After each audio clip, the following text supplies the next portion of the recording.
I Smiley. have a red light, so I'm recording officially. Three, two, one, go. Hello, hello, hello. This is Corey Thompson from Dice Tower Dish, the Nerd About podcast, Above Board TV, all sorts of interesting stuff. And this is Stephen Bonacore, the Podfather of gaming. You are listening to Board Games Insider, episode 342. And we are recording on November 7th, 2024. I saw that little Board, glance towards the calendar I there. did, I looked down. Board Games Insider is proud to be powered by Board Game Geek. Corey, you are in a new studio-ish, and I'm in a new hotel room. It's almost Definitely. like we constantly travel. It's almost like we constantly travel, and we'll talk a little bit about Yeah. traveling and podcasts and stuff So later. I'm actually in LA right now at Above Board Studios. We've recently taken over office space next door to the actual film studio. So this, I've been told, is my official office. I like the jazzy wallpaper a Yeah, lot. that's I a think that's that's pretty pretty cool. sexy wallpaper. It's very let's call it geometric. It's very nice. It is. It is very 60s. So we are currently filming a whole bunch of little things. We're filming some short bits for the Dice Tower 12 Games of Christmas. Very nice. And we're going to cap that off with the world premiere of the B video. So our playthrough video of playing the board game Apiary while completely covered in honeybees is scheduled to drop on the 12th, and I hope that all goes through. Uh, Excited about that, and I'm getting ready to head to Board Game Geek, head to BGG Con. I'm going to arrive on the 12th and spend almost a week in Dallas visiting friends and playing games. That is awesome. And of course, I'll see you there. But right now, as I mentioned, I am in this hotel room in Wakefield, Massachusetts, about 30 or so minutes Ah, outside of Boston. Landed at Boston Logan yesterday. As everybody who's watching can see, the lovely and talented Paula Milano, she's behind me now, waving underneath that like angelic light there. And on the other side, you see the bed. But we're here for Lobster Trap. Lobster Trap is now in its 26th year, and it's an a invite only convention or game event, a private gaming event that we got invited to. So I figured, you know what, I'd like to go. Craig Massey, who now runs the Gathering of Friends, Alan kind of gave him the responsibility, basically gave him the whole convention with it, and a few people. Him and Bobby West now run the Gathering, and Craig and Bobby and a bunch of people now run Lobster Trap here, and have been doing Lobster Trap for 26 years. Fun fact, Alan actually started Lobster Trap also, and then gave that one up a while back. So Craig has been running it with friends ever since. So we're here. We're going to have a fun week of gaming. Can't wait for that. Um, we are from here going to take a side trip over to Salem, Massachusetts, see the witches cool. and all that history there. I'm a early American history nerd on some level. And then from there to BGG Con, where I've already scheduled one game of War of the Ring. Who knows? Maybe Corey, if you want to try to play again and lose to me, we can make that happen. And from Thanks, and then thanks. home and then and PAX Unplugged, where I'll see you again, and then for Christmas with the family. But before we go to the event deck, I appeared with you on your other podcast, Nerd About Podcast, Yep. this week. That's a live stream, and we did that, so people can still look at that, right? I Oh posted yeah, links on Twitter, and I it's on posted. YouTube. We go live every Tuesday at noon Pacific, 3 Eastern, focusing on a different city every week. So what? We Right? So, actually, having said that, we're actually not going to be doing one this Tuesday because everybody involved is going to be on an airplane heading to BGG Con. there you go. Uh, but Um, yeah, Stephen was nice enough to be our very special guest. You should have worn your sash. and it was about Orlando. It was all about I was the Orlando, Florida expert, or just basically Florida Man Bonacore is what they like to call me on for That's that what I episode. wanted to title the episode. Yeah. That's very funny, actually. And we talked about all things you can do, which obviously is theme park related, but many other things around that. It was great. It was a great time being with you, Daryl Andrews, Benita Core. Really enjoyed it, but everyone should go check that out. And all of the other episodes, if you're traveling to a given city, they are going to be covering this at some point because these guys travel a lot, just like I do. Um, and then just as another note to bring up is that uh, the World Series of Board Gaming will be live streaming some plays with ring winners from this year, etc., at the Dice Tower Winter Spectacular down at the Dice Tower headquarters. So that was just contract has just been put in place. I'll be Oh, down cool. there a little bit to talk about the World Series of Board Game Online, but mostly you can see the really nice people that have won rings. And one of the guys was nominated as the Player of the Year due to his sportsmanship and personality. That's another like award that's not a ring award that's going to be given out every year. So he'll be on camera, and they'll just be playing games with the Dice Tower as they talk up how nice of an experience the World Series of Board I Gaming love is. it.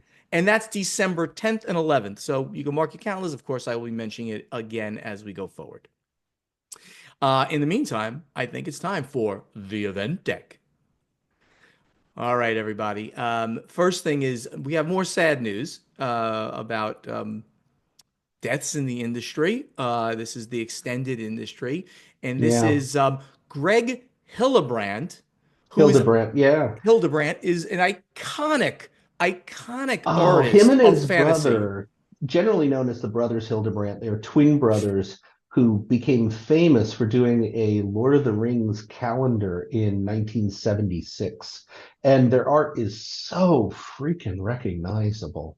Really is. They had a certain style that they used and they continued. The brothers split up at one point. They both usually worked on the same pieces. Like one guy would work on it, the other guy would add to it, and back and forth for a while. They did split up Yeah. and start doing their own stuff, as family members might do if they don't want to just constantly be on top of each other.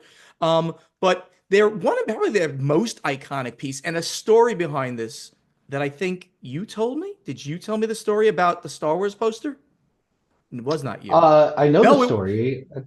so let me tell the story because Bill Go Bricker, for it. who's a huge fan, Bill Bricker, my good friend, who still works at Stronghold Indie as their illustrator and graphic designer.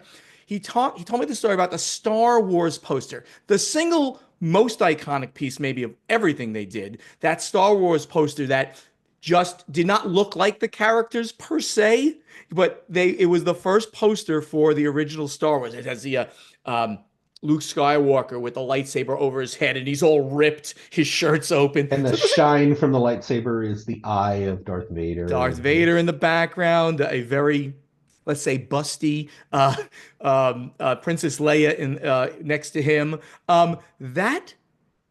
That poster was done by both brothers in 72 hours, working in shifts so that they could get it in time to Yeah. LucasArts. Absolutely an amazing story that they finished it, and it's beautiful, iconic, and amazing. I don't know if you know, but the brothers actually lived in New Jersey most of their Did life. not know that. Did not know And that. when I was in high school, one of my good friends actually did an internship with the brothers Hildebrandt because he was that good of an artist. Wow. Uh, this is J. Thomas Oer, a famous artist and HBO executive right now, but I went to high school with him. And in our senior English class, the English teacher actually allowed uh, my friend to submit a painting rather than a full written English thesis on the basis that a picture is worth 1,000 words. And it was a Very, painting done under the Hildebrandts. that is very, very interesting. Corey, the next thing is a very controversial news article. Yeah, let me give a little bit of background on this. Go. So there is a new board game that is the Mass Effect board game that is based on the video game Mass Effect. It's designed by Eric Lang and Calvin Wong and published through Modiphius.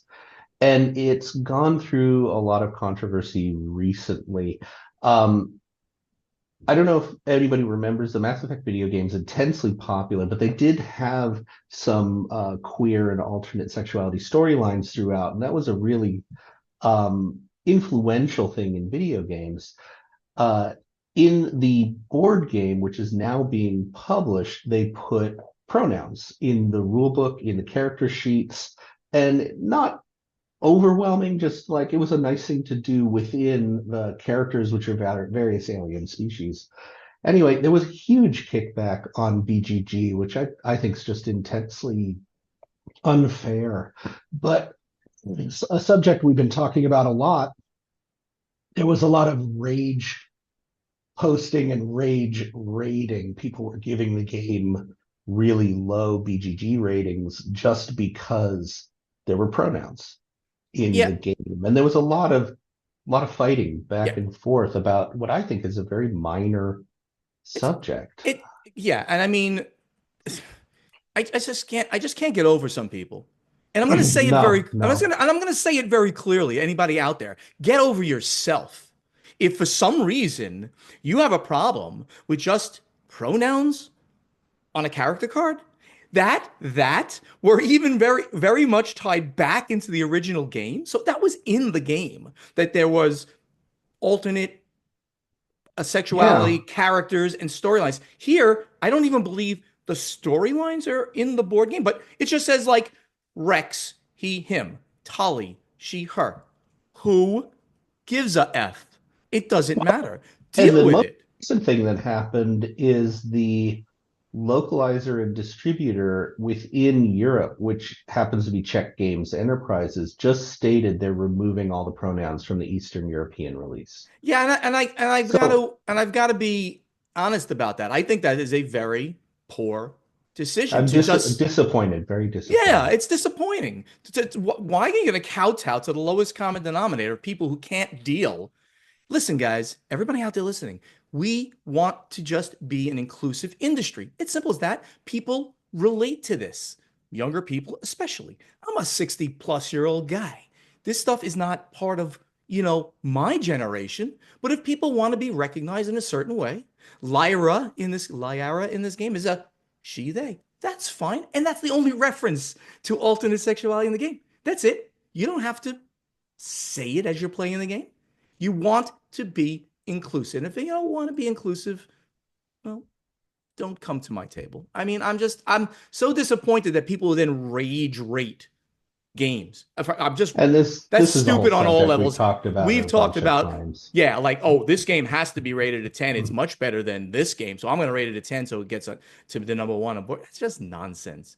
Rate the game, move on with your life. It doesn't have to be in a certain place. So So the source on this was bounding into comics.com. There was a nice article about yeah. what's So going on. absolutely. Thank you for bringing this into the news, Corey. It's an important topic. Next one is a little outside of what we normally go to. It's a Magic the Gathering set that was released. Well, we had talked about this a little bit. Hmm. So Magic the Gathering announced that they have their other worlds sets. Hmm. For a long time, Magic has done the Fallout set, the Warhammer set, the Lord of the Rings set, and they just announced recently that their weirder sets will be tournament legal. They'll be legal within constructed play. So they just released the Secret Lair Marvel set. And when it was released on Wizards of the Coast online ordering site, it crashed the system inside of 6 minutes. That's amazing. That is called popular. So, So this obviously is going to rival the Lord of the Rings set for most popular if it crashed their ordering system in minutes. and it's hard to say whether this is a statement about their ordering system or a statement about just the sheer popularity of the set. It's hard to say at this point. They haven't stated if it was how much, but I'm assuming it was at least a little bit of both. A very popular set that's going to feature all the Marvel characters, like it'll be Captain America, Yeah, Wolverine. They're particularly called out here. But since this is not MCU stuff, right? This is Marvel, all of Marvel. They can yeah. use all the characters that have not been licensed for for The exclusivity in and a then game. the biggest fallout that happened from this crash is they had a special deal online that if you pre-ordered or if you ordered the set and you spent over $200, you'd get an Arcane Signate promo card.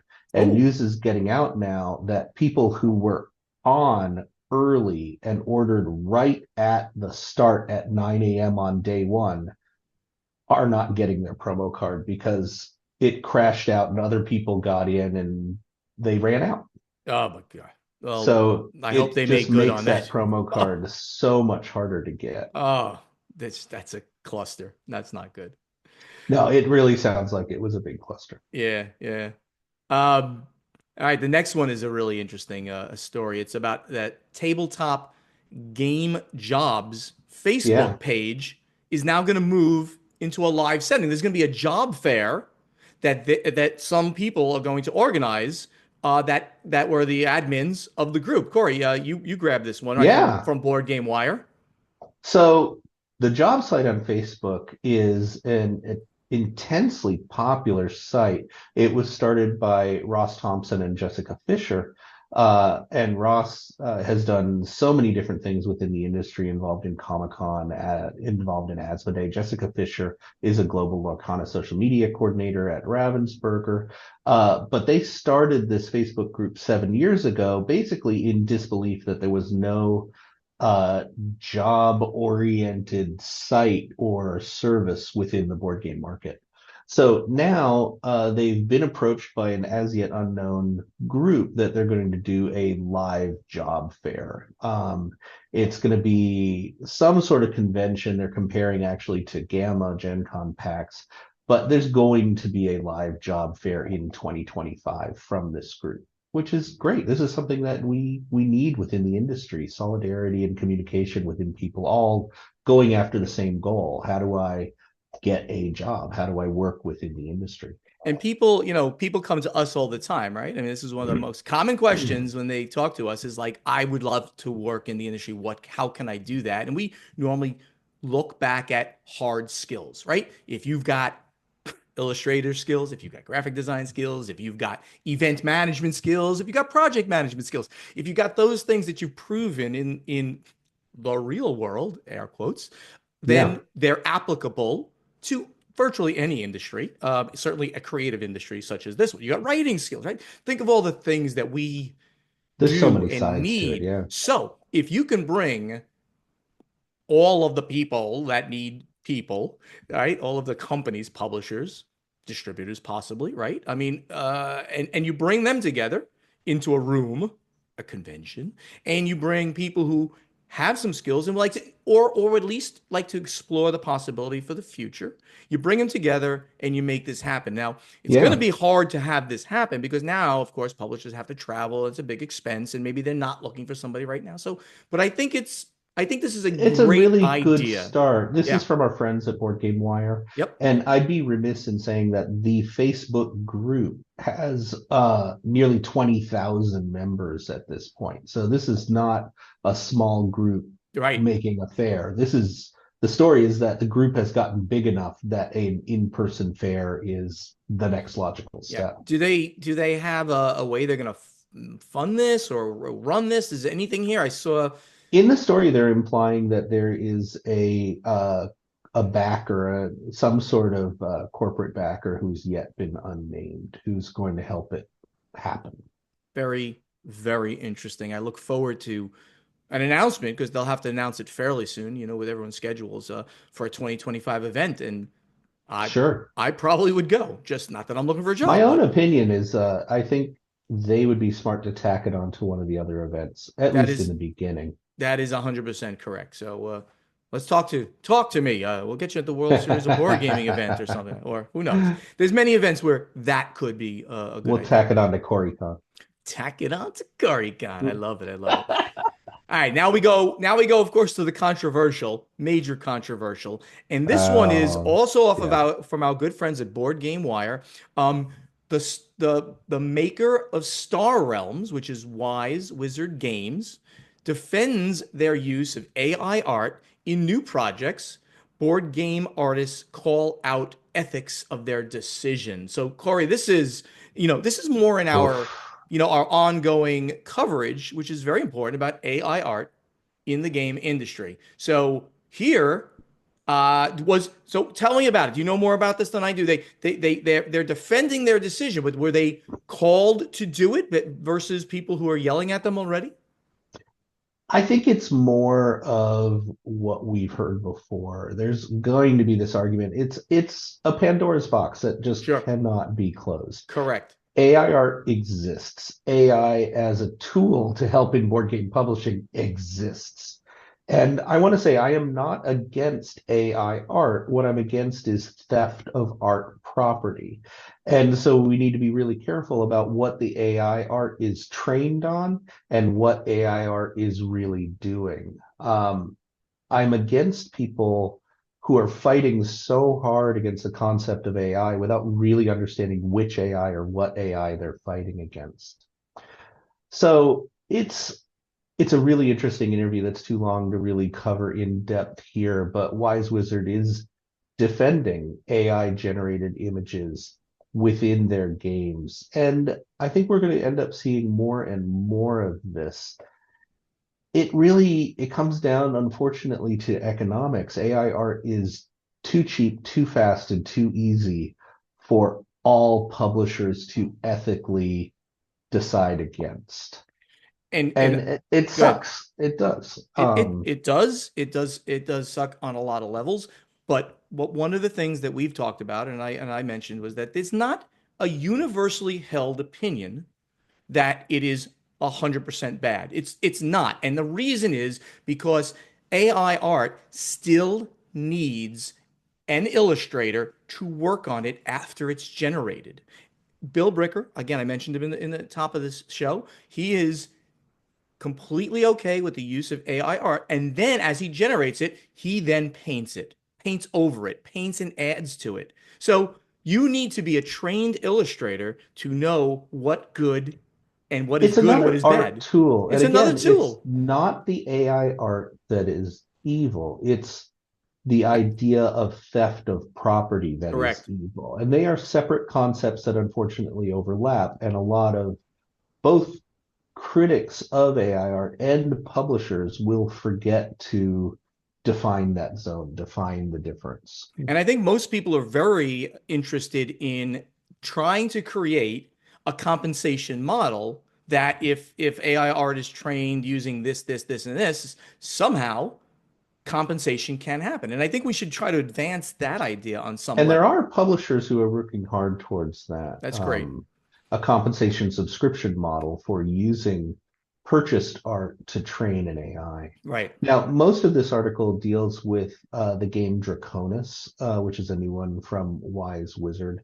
And there is a rebuttal article on Board Game Wire as well from Kyle Ferrin, who's the artist behind most of later games, Root, Oath, uh, all of those vast. So it's really interesting to read both articles and Yeah. see where the arguing points are. Yeah. And so Kyle Ferrin, right, the artist Yes, in the sorry, I in misspoke. yeah, that's fine. He's the artist in Root, and he is vehemently against AI art. Now, again, Of course. his statement is he called it slop, devaluing all of board games in the industry. And he makes some very interesting points about using AI art, and it's not good for anybody. Uh, and these now you're going to have multiple opinions on how if it should be used at all. Can it be used ethically? Can it be used in compensation? All of these things, we just need to talk about it because in talking about it, we'll come to a place where we can all at some point agree on some level. I mean, yeah, for the way our politics work, right? We will come to at least common ground that says, all right, well, if you're going to do this, let's do it like this. And that's the way we have to get to it for Yeah. this industry. Rules and regulation. It's going to come down to rules and regulation Yeah. because the tech is not going away. Right. The tech is not going away, guys. You have to embrace the fact that it's here. So I urge everybody, because we can't cover it in so much detail, to go over to our friends at Board Game Wire and read about these two articles that they both brought out. One regarding Wise Wizard games and their defense of the AI art that are in their games, and from the artist of Root, Kyle Ferrin, who is very, very, very much against it. All right.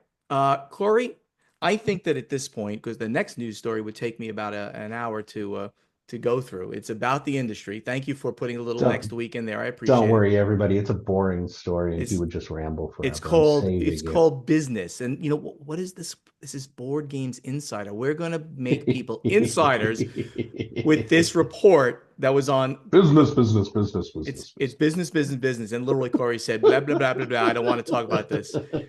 or he doesn't want to address it. But Bonacor will Next to next. un, unravel the onion for our friend, our great listeners.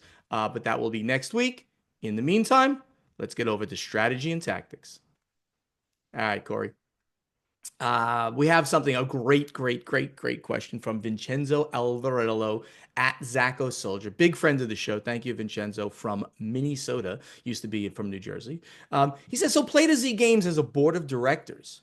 Does every publisher have a board? Where is a board required or desired? This is a fantastic Mm, question. If you don't mind, I'll take yeah, it.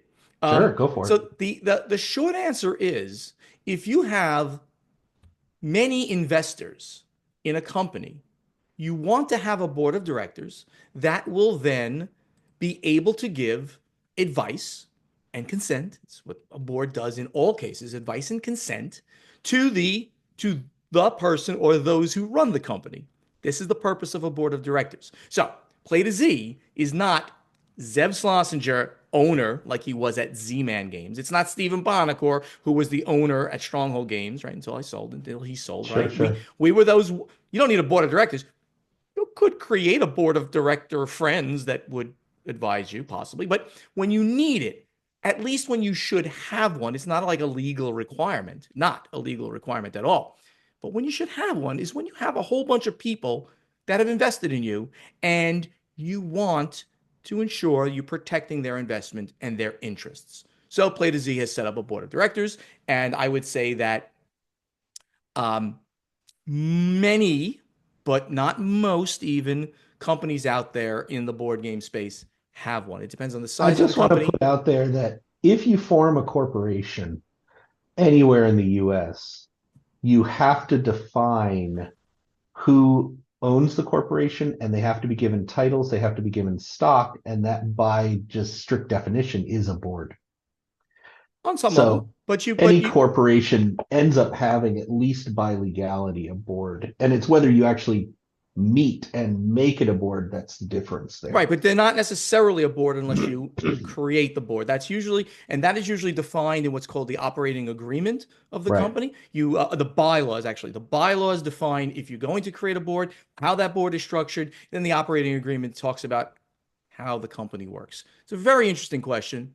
And that's, thank you, Vincenzo, for that. The next one is just as interesting. I'm going to mention it here, and then we're going to use it in playtesting because it's so good. Vincenzo says, so I'm seeing Clue the musical at the end of the month. What, if any, other board game would be a good candidate for a musical? Well, Corey, Wow. we're not going to talk about it right now because we're going to talk about it right after we take these questions. I used it. I removed your question that I had, What? and we're going to be using because I love this one. I love it. We're I going to talk wrote about it. so many You questions for did. you You because you did. never write questions. I don't do it as much as you. I had a good streak there, but my creativity went away. All right. Herb Montalvo, who's at Montivius. Montivius. Montivious. There you go. What are your thoughts on the concept of metagame? During our last game night discussion, I shared my perspective on metagaming, Mm. which essentially shapes how I approach playing games. It hinges on factors such as the other players involved, my own emotional state, interesting, and the overall atmosphere, whether relaxed or spirited, perhaps with some drinks involved. Those elements influence the strategies and approaches I adopt during gameplay. Corey, tell me what I'm define metagame. I think he So kind of did it. metagaming is making decisions within a board game that have nothing to do with the actual board game. Like I am going to attack Steven, not because it's my better position in the game, but because Steven is a horrible person. I hate him today. I'm going to attack him in the game. I don't care if I win. I just want him to lose. Well, right. Well, that's a type of metagame, but I think the implication there is doing things that are not directly having Yeah, influences that are not directly part of the game be part of the factors you use in the game. I think that's right. how we can define it. And he's added things like it's who's involved, his emotional state, the atmosphere, and meaning it's relaxed or True. spirited, drinking involved, always a very interesting thing. So, Corey, Whew. do you metagame?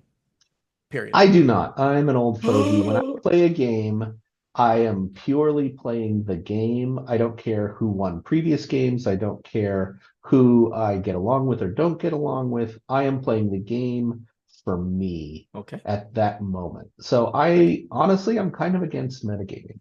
I j'accuse, Corey. I think you are lying. You Really? are lying, and you will do things as a joke occasionally in a fun game to say, Barnacle, I'm Occasionally. screwing you by doing this, and you'll take You've always joy. started You'll take it. joy. I believe in the last time I saw you do that, I believe it was Panda Spin that we were playing, which is Really? great. I think you did it. I can't guarantee it, but I think you did. It's And not generally my right. modus.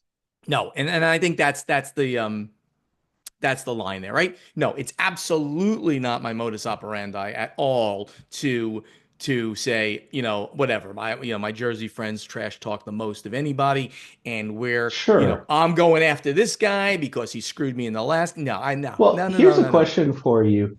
Do you think that metagaming correlates with thematic games? Because if you're playing Well, very thematic games and role playing, that I think would lend into more metagaming, where in character you are bringing outside influences into your play. well, I'm going to say that that's not a meta game because if I'm looking at the board, let's say Twilight Imperium is Yep, probably one yep. of the best examples of I'm Sure. playing a race. I'm playing right a species, a starfaring species, and I'm meeting up with other ones. Oh, And my sure. and my species is a I don't know crazy military species. And I see somebody, I'm like I attack them. Why you attack them? It's not advantageous. Well, it could be advantageous, but I am that species that goes after people. Sure, I think Sure. that's But would you fair. attack somebody who in the previous game did No, something you didn't like? no, no, I wouldn't. I don't think I would. But to more to your point, I think you're right. I get on some level that the American style slash thematic games lend themselves more to a metagaming style. You're Sure. playing a Euro game, you're trying to solve a puzzle. If I do something that is suboptimal for my position, I'm screwing myself to screw you. I don't think that works because it's going to help somebody else. So, Now, having said all this, there are some games where the entire gameplay is based on metagaming. The most famous one is You Got, where you're using elements of the group, the room, the party, all this as the actual game. And I like those. I think they're fun. that is certainly interesting. Don't get me wrong. I mean, that's great, and I love party games. And party games also, on some level, create a meta because you're drinking and you're having Yeah, fun, yeah, and who cares if we win? And you'll even use a great one is So Clover, where you've got the sure. little plastic clovers and you're writing things, and you're gonna write something potentially on the clover leaf that those two words, you're trying to get the two words to make this one word, and it might be targeted at a person because they know you better. Like your significant other is there, Of and like, course. oh, look at that. He is trying to get me to say this. So, party games and American games more lend themselves toward this, and I think it's cool. But don't take it from like game to game. That sounds like it's not cool. All right, the lovely and talented Elena at Elena on BGG, friend of the show, definitely. Always watches, I Sure. believe, versus listens.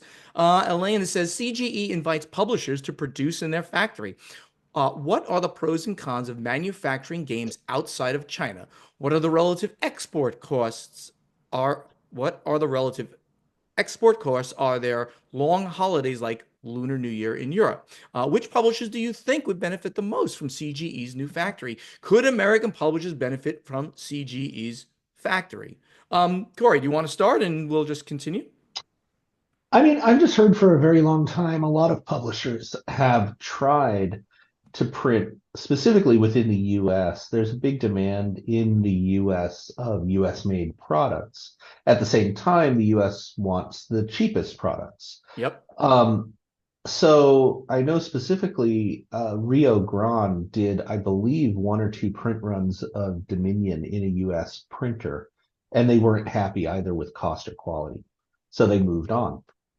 So it's pretty rare nowadays for games to be printed within the US. I don't know printing within Europe, other than German printers are considered very high quality and a little more expensive.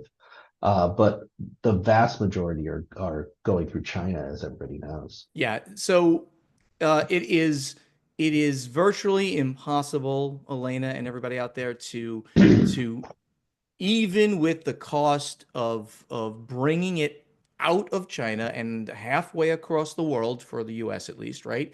It is impossible to hit that cost level in a European factory.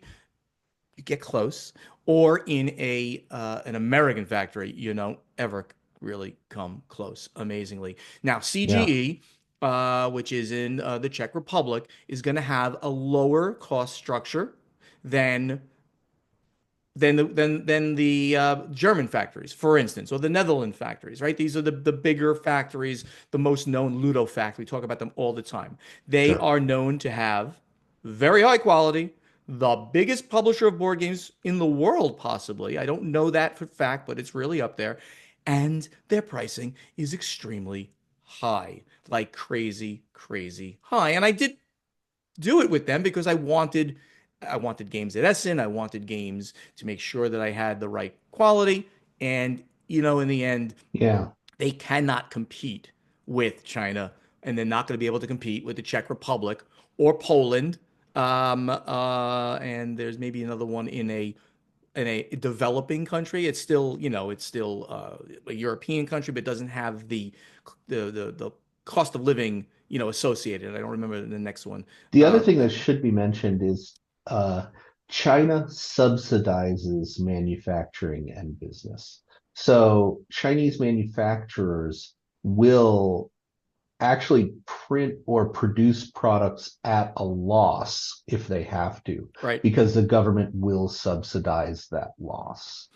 I Um, and I would that is a great point. They help their manufacturing base, yes, and that's of course going to help it's cost going to a help lower them be cost. very, very cheap. Very, very cheap. But Elaine is also pointing to what benefits would you get? I mean, hopefully you would get some very good quality out of a CGE factory because they demand very high quality.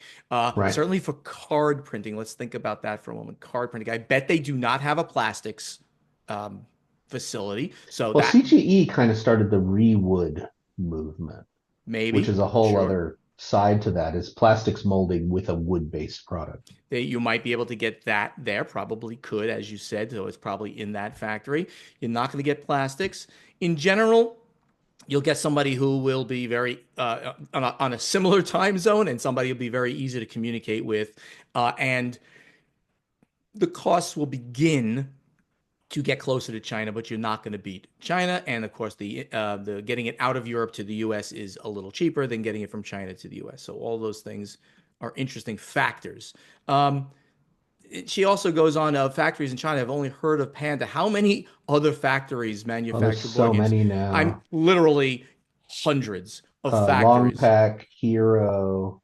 Watts games. I mean, What's games. there are hundreds, many have not known. Cheering is an unknown one that Asmodee uses a lot. I happen to know that because we did survive together there. Um, so there's just many, many, many.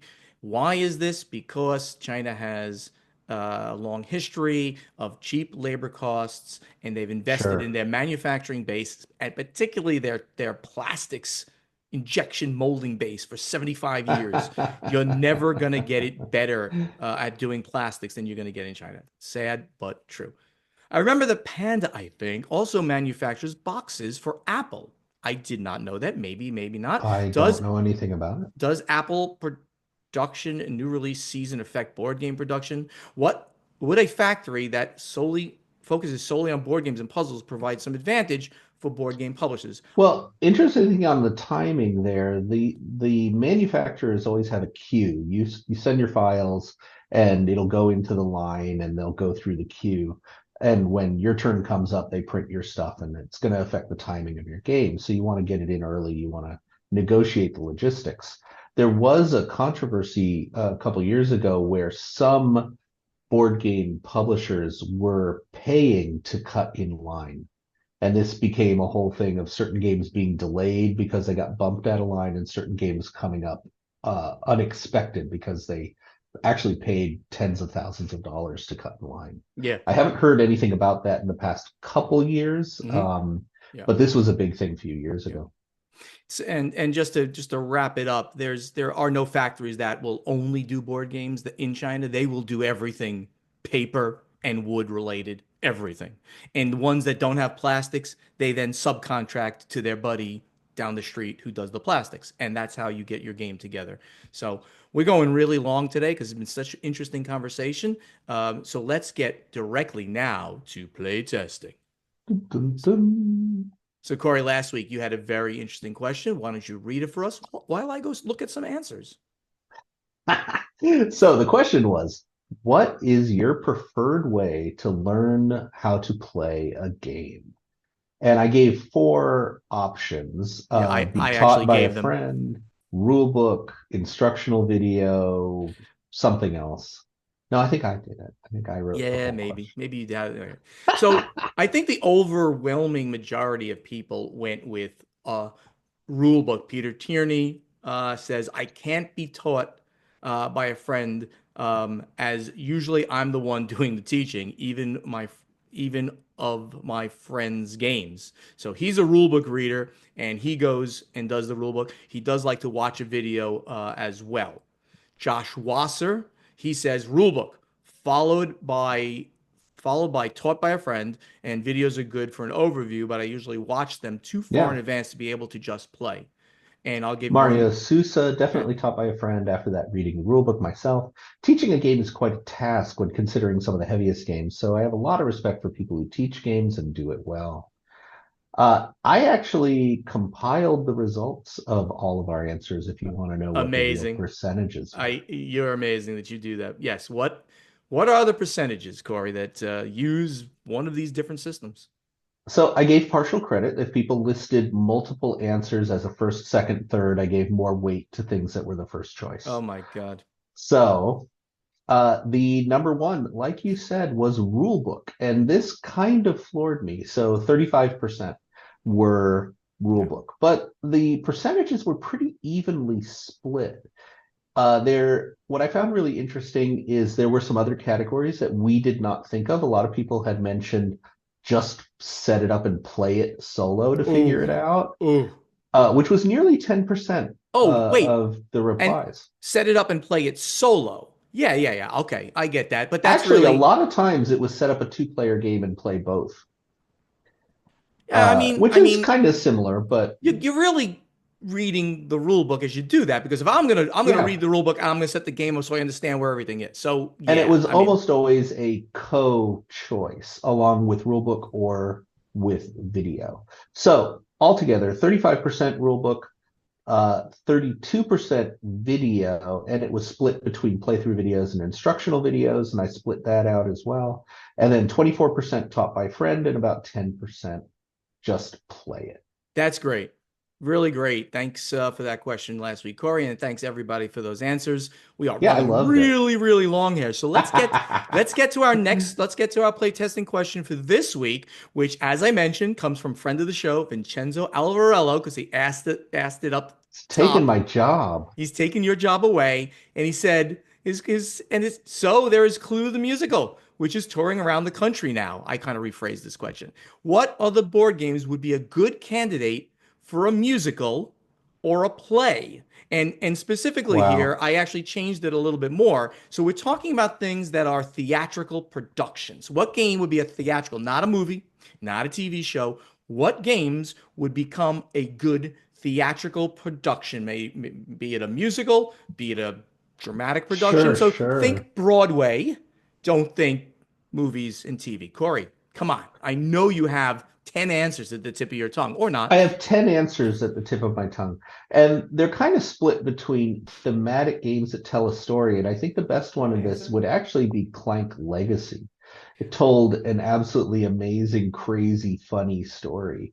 But Gloomhaven Frosthaven tells an interesting story. My Father's Work, I think, tells a really cool story. That's pretty cool. I also think that a lot of strategy games would make interesting theatrical dramas like Root. There's just so much going on there in a strategic game about the different where the different factions are coming from and what they do. And there's so many factions in that game now.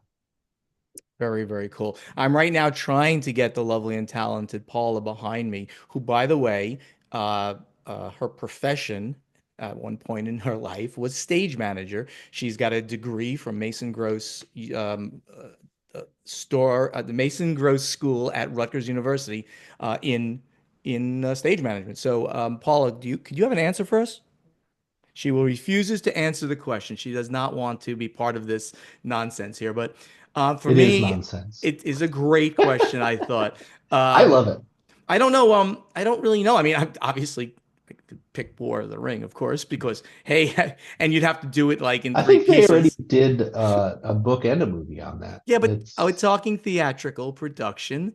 Hey, maybe Station Fall would make a good one, as people like oh, that to would. almost like, in a silly way, because that is kind of silly as you're trying to like screw people over to get certain people to do certain things for you. And, you, that might be a very interesting thing to do. I'll go with that That's as a my cool answer. one. All I right. So like that. what do you guys all think out there? I've already placed a thread in the guild on Board Game Geek. So please go there and answer the question. And maybe we'll Thank you. take your answer next week. Now we get to final scoring. Thank you all so much for listening, and help us spread the word about this podcast by telling your friends to download Board Games Insider wherever they like to get their podcasts, or watch Board Games Insider on the Podfather Gaming YouTube channel. Do you want to be part of this podcast? You can just go over to the Guild on Board Game Geek. Make sure you remember, ask us questions for this strategy and tactics segment. Answer our question to you from the playtesting segment. Please go do this. It's easy. You're smart. You can do it. Just do it. And interact with us on social media any way you like to get your social media: Facebook, Twitter, X, Instagram, TikTok, YouTube. We're all over there. And our handles are the same, really, all over it: at Board Games Insider, at Portal Games US, at Podfather Gaming, at Dice Tower Dish, at Play to Z Games, at Above Board TV, and at Nerd About Show. Yes, Corey is pointing to himself for most of those things there. And follow us on social media, of course. You'll speak directly to us when we answer. Please do that. We really enjoy that. A special call out to the YouTube channels, which is the ones where most of our socials go to, and that's Portal Game Studios, the Podfather of Gaming, and Above Board TV. Hopefully, you'll be at BGG Con in a week. Come see Corey and I, or at PAX Unplugged. We'll both be there as well. Yep. Can't wait to see you all. Board Games Insider was professionally edited by Jake Thompson. We know who that is. Thank you, Jake, for being part of this team. Also, that great voice doing the intros, the outros, and all those segments in between is that of Ray Greenlee. He can be contacted to do your voiceover work at raygreenleevoiceover.com. Corey, any final words that you'd like to impart on our listeners? I just want people to keep an eye out for the B video. I'm really proud of this one. I'm really excited. I It can't was a wait. passion project for me. Uh, so it'll be cool. I saw some of the stills. It was really creepy, but I can't wait. Can't wait to see how you guys put it all together. Take care, everybody. We'll see you next week. Bye now. See you, everyone.